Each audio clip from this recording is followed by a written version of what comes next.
Madame, Monsieur, bonsoir, très heureux de vous retrouver. Soyez les bienvenus dans cette édition de ce mercredi.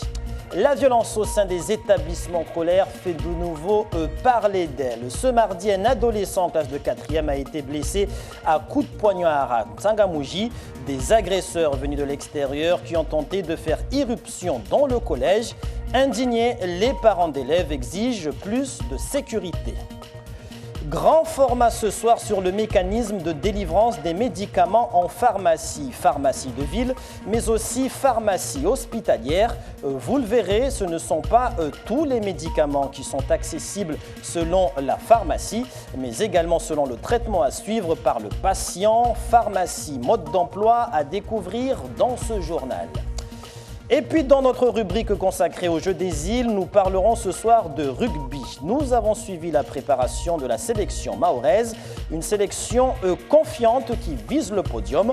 Et ce soir, pour parler rugby, nous avons comme invité Anziz Saïd Omar, rugbyman professionnel mahorais, qui évolue en Pro D2 à Aurillac, dans le centre de l'Hexagone.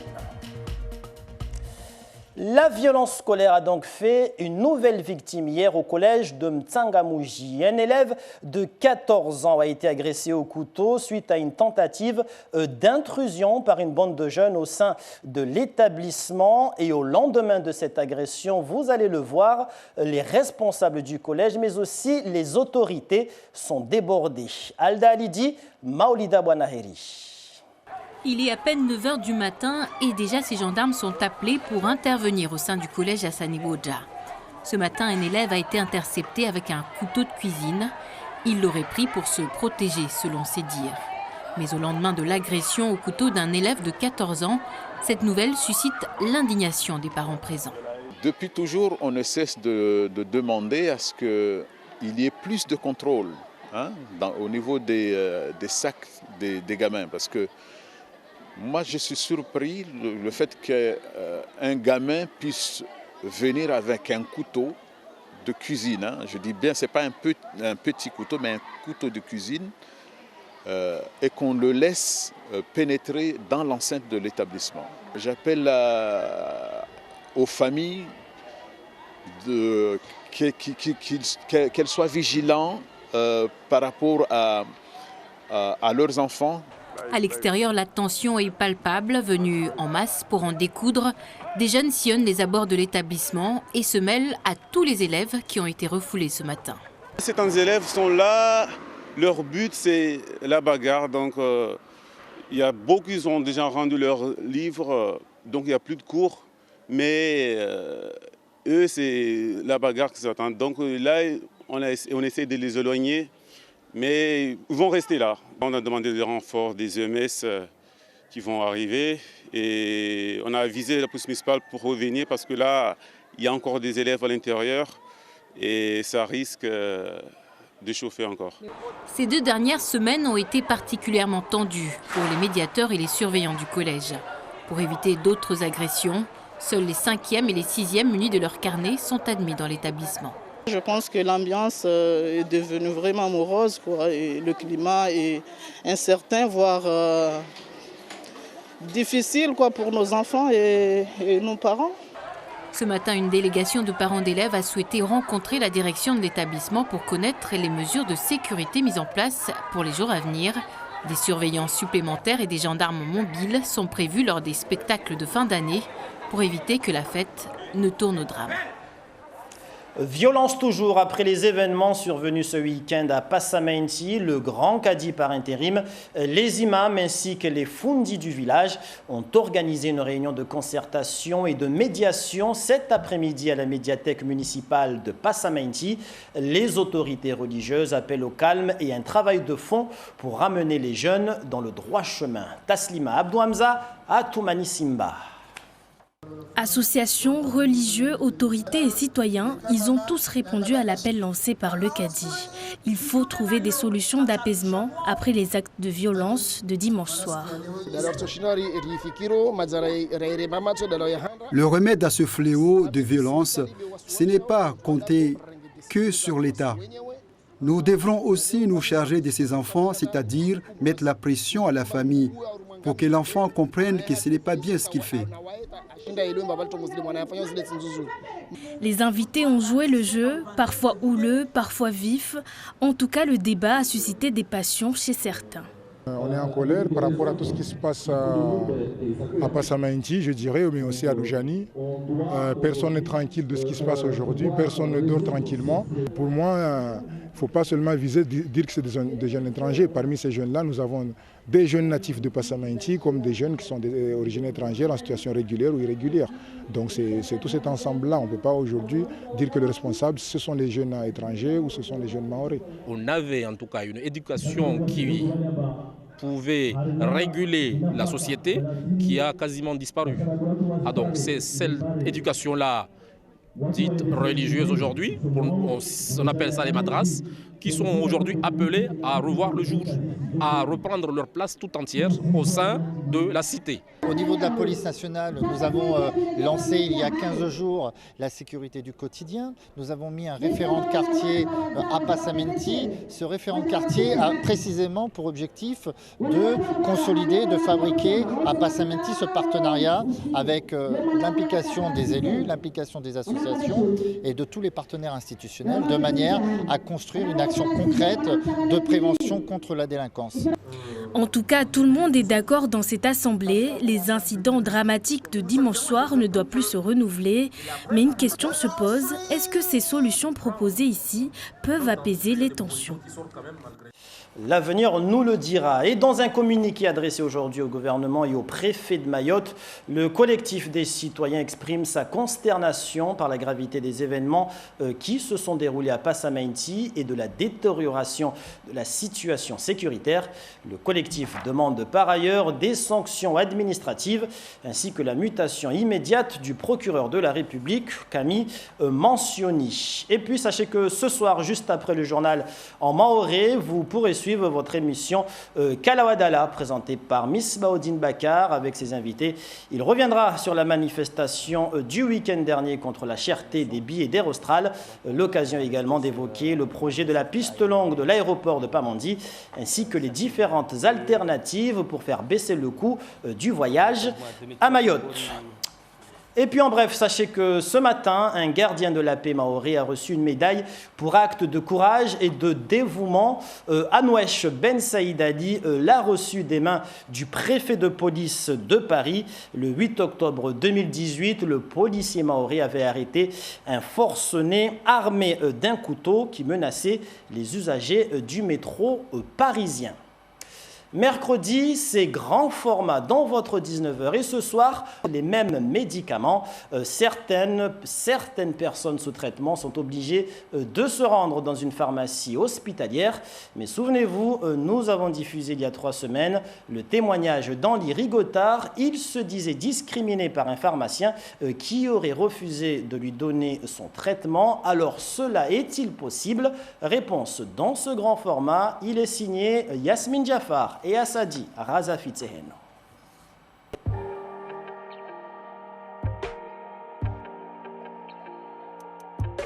Le responsable a ordonné qu'on ne me donne pas mon traitement. Et cela n'est pas la première fois, mais à chaque fois, les ordres viennent du central de Mamoudzou où je ne dois pas recevoir mes traitements, même quand ils sont devant moi et qu'ils sont nominatifs. À mon nom, on ne me les donne pas. Ce n'est pas la première fois. On dépasse les 5 fois. Moi, j'appelle ça un harcèlement. En tant que membre du CHSCT, oui, c'est un harcèlement. Donc, je sais que mon statut de syndicaliste peut gêner et peut freiner certains opportunistes. Ce témoignage alarmant a ébranlé notre curiosité. Nous avons voulu savoir comment fonctionne la pharmacie du centre hospitalier de Mayotte. Quel genre de public bénéficie des médicaments et dans quelles conditions les patients récupèrent-ils leur traitement? Juste les compotes dessert seulement. Le CHM fait partie des établissements de santé qui disposent d'une pharmacie à usage intérieur, une PUI. Elle peut dispenser des médicaments aux patients non hospitalisés. Et comme dans toute pharmacie, il y a de l'attente. Mais ici, on retrouve essentiellement des personnes atteintes de pathologies lourdes qui nécessitent donc des médicaments particuliers. Jusqu'à 100 personnes par jour transitent par ce bureau. Des traitements pris en charge par l'assurance maladie. C'est le médecin qui m'a dit que c'est ici que je dois récupérer les médicaments pour mon enfant malade. Tous les 3 mois, je reviens prendre son traitement. Mon fils est en situation de handicap. Il ne marche pas, il ne parle pas, il ne peut rien faire. Tout se passe au lit pour lui. Vous avez une glacière avec vous? Là-bas, on a une glacière. Et ici, il faut le ramener, la glacière? C'est-à-dire là, on a un frigo. Non, mais ici, pour transporter. Pour aller d'ici à votre domicile. Le produit n'est pas stable. Dans 2 heures de temps, il se dégrade. Face à la vulnérabilité du public, la distribution se veut minutieuse et stricte pour éviter toute autre complication. Quand on leur explique les choses, ils pensent que nous, on ne veut pas leur donner. C'est pas ça. C'est que quand ils utilisent un médicament qui est dégradé déjà, mais c'est pas efficace. C'est comme si en fait ils utilisent un placebo. Donc voilà. La pharmacie interne du CHM fonctionne bien différemment d'une pharmacie de ville. Ici, tout est soumis à une traçabilité, contrôlé et surveillé par les autorités sanitaires. C'est des médicaments uniquement hospitaliers, soumis à des conditions de délivrance spécifiques. Ça se fait uniquement ici sur Mamoudzou parce qu'on est autorisé pour le faire. Il faut être autorisé, une autorisation préfectorale pour le faire. Donc on est autorisé pour le faire sur certaines conditions. Si le patient ne vient pas au bout de 2-3 mois, on considère qu'il s'est absenté, qu'il a changé de territoire de résidence, qu'il a arrêté le traitement. Donc on peut ne pas recommander pour lui. L'essentiel des médicaments dispensés par la PEI sont importés et coûtent très cher. Durant notre tournage, nous découvrons que certains médicaments sont fabriqués sur place. Bienvenue au préparatoire de la pharmacie centrale. Donc là, je vais faire un sirop pour un patient qui est hospitalisé de Topiramax. Donc on reçoit l'ordonnance qui est validée par le pharmacien, qui est validée aussi au guichet. Et puis après, je fais la fabrication, la préparation, et puis c'est donné au service.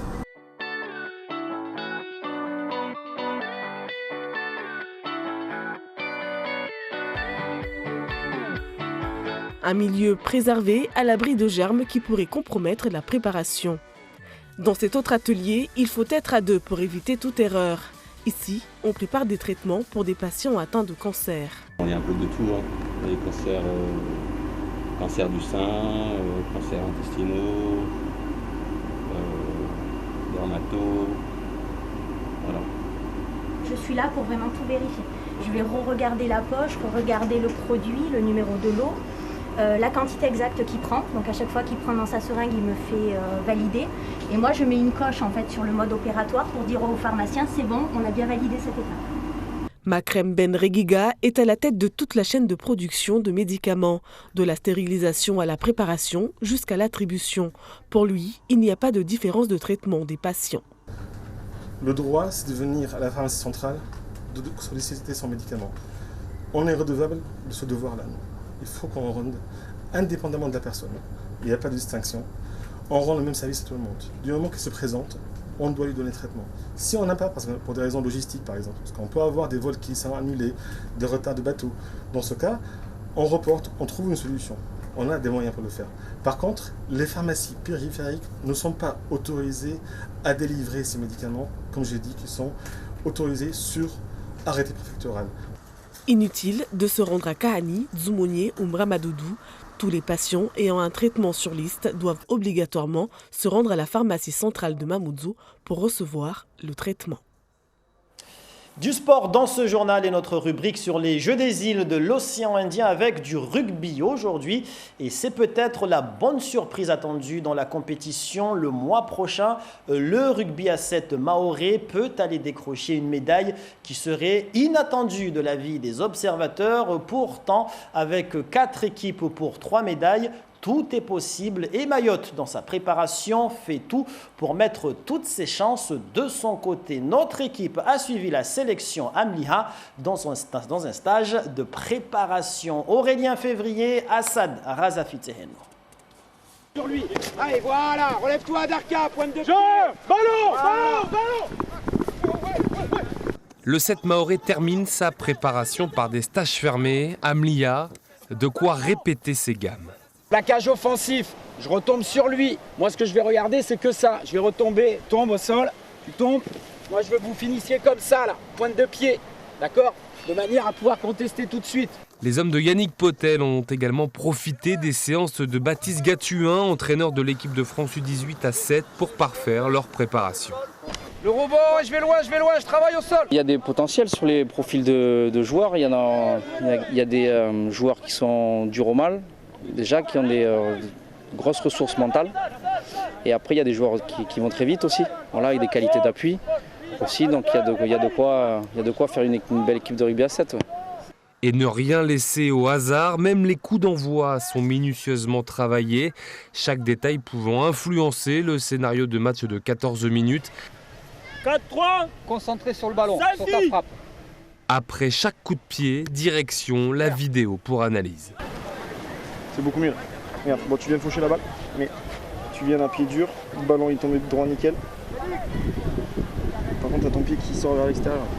De quoi laisser penser que rien n'est écrit d'avance dans ce tournoi de rugby à 7. Tout le monde parle de la Réunion ou de Madagascar comme les favoris. On oublie souvent Mayotte et ça nous convient parce que le sport c'est aussi des surprises et nous sommes là et on compte bien faire en sorte qu'on ne nous oublie pas. Et quoi qu'il arrive, Mayotte jouera le match pour aller décrocher la médaille. C'est tout ce qu'on leur souhaite. Et comme annoncé en titre, nous recevons Anziz Saïdemar, rugbyman professionnel mahorais qui évolue en Pro D2 à Aurillac. Bonsoir. Bonsoir. Alors on vient de le voir à l'image, la sélection de Mayotte de rugby. Quel regard portez-vous sur le rugby à Mayotte ? Le rugby à Mayotte, je pense qu'il est en train d'évoluer, qu'il est en train d'avancer. Surtout la sélection à 7, c'est une très bonne chose qu'ils fassent une belle préparation et qui partent pour ce tournoi et qui nous ramènent quelque chose de beau et qui fassent un beau parcours. Et justement, comme on vient de l'annoncer, vous-même vous l'annoncez, la sélection donc, va participer à ces Jeux des îles. Vous auriez aimé faire partie de cette sélection de rugby ?